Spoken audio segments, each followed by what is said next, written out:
Hello, and welcome back to the Thriftington Post. My name is Lantis, and today's episode was inspired by a cracked article I'd read online called Recession-Proof Jobs in Video Games.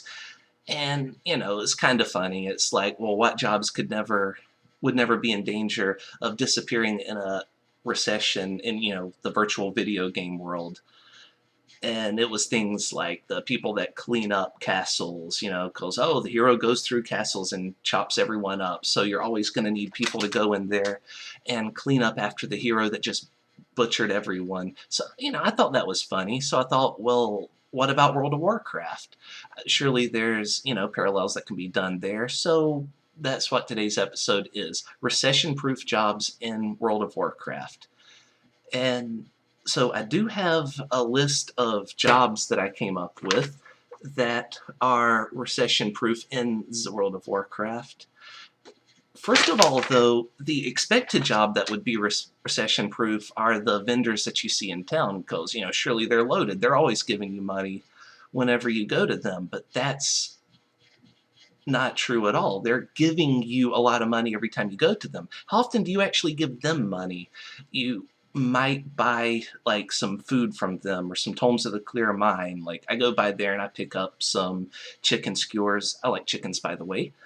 I pick up some chicken skewers in case I need food, but I actually don't think that even that many players buy food, given the sheer number of people that ask for mage tables the second they queue into a group. So you're not really buying that much from vendors, but you're taking a whole lot of their money from them whenever you vendor off all your trash items, cloth you don't need, or like a dead ferret you found out in the field. Here's this, give me five gold for it. Excellent.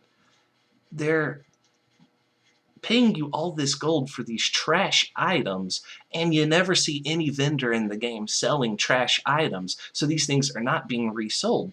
The vendors are buying your junk and they're just keeping them.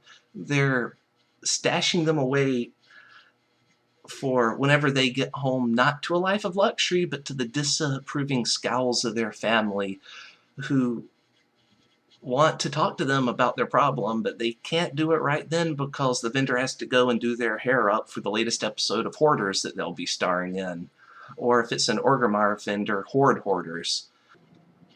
I mean, the cast and crew of Hoarders are going to be showing up at that vendor's house and looking through all the trash there, the shredded thingamajig, the broken whoozamabob, the sprained whatchamahazit, and they're just going to be disgusted, and they're going to go through this mountain of junk that adventurers have been selling to them for years, and they'll find a dead cat and say, "Lady, this is disgusting. Is this your cat?"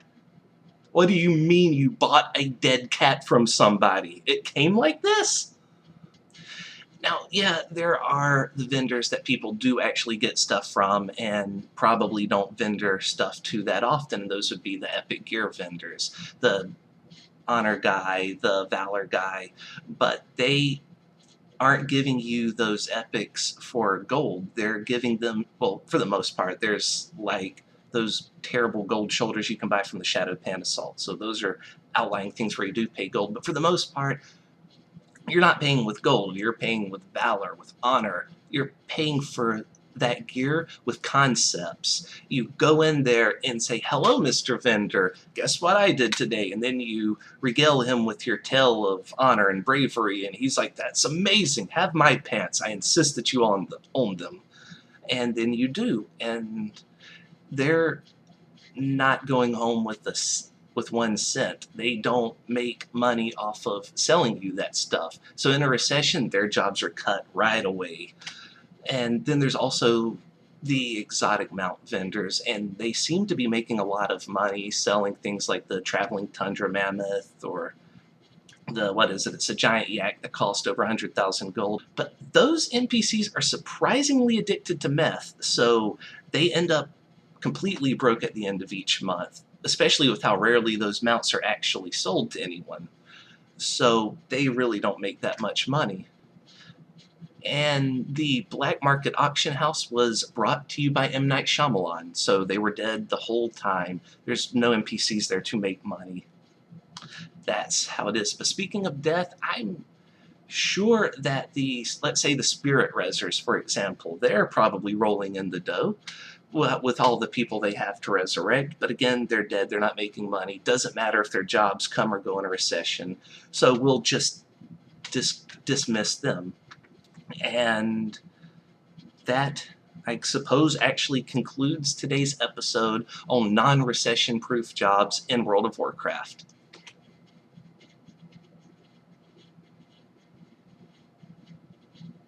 Or wait, actually today's episode was recession-proof jobs in World of Warcraft. Well, I do have an answer for that too. The only recession-proof job in World of Warcraft is the auction house bot. Well, that really is the end of today's episode. If you'd like to get in contact with me, you can leave a comment below, or you can contact me on Twitter at Lantis Armstrong. That's LantisArmstrong. Thank you for watching, and I'll see you later.